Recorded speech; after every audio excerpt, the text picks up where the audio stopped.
side steps with inbuilt water tanks. So there's massive cavities down the side of the Prado there, and if we can put a step on there and integrate water in there, makes a lot of sense. We've actually been able to fit 35 litres per side, so 70 litres of extra water. So these attach to the chassis first. We got these 316 stainless steel tanks that bolt to those brackets, and then we've got an X700 high strength step that bolts to the tank. These are tacked up prototypes.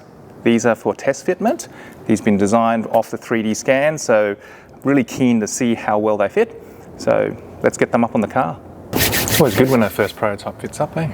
So there was a few different ways we could have approached these. What we ended up with was having the tank having some structural components and baffles. And what that means also is instead of having a tank in place, we could have some brackets that hold this step. Be interested to see what people would do with this extra amount of water. Would you actually use it for drinking water? Would you fill it with water from the creek and use it just for showers? Would you want to be able to transfer water from one to the other?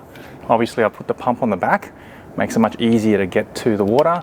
A water sender opening here so that you know how much water's in each side. 25mm fill point, and I'm going to take that to the bonnet, underneath the bonnet. So there's a step here. It's actually come up quite nice and level and aligned, and I think it's well proportioned. Strenix X700 material, nice and strong. They're bolted on to the tank with brackets. The tank actually extends inside this step a little bit to increase the capacity. The bottom of this step here, just in line with the bottom of the vehicle, it sits up a lot higher than a lot of the other lower points, just for example the cross member and the fuel tank. What we're going to do now, we're going to take them off, get them fully welded, because they're only tacked welded at the moment.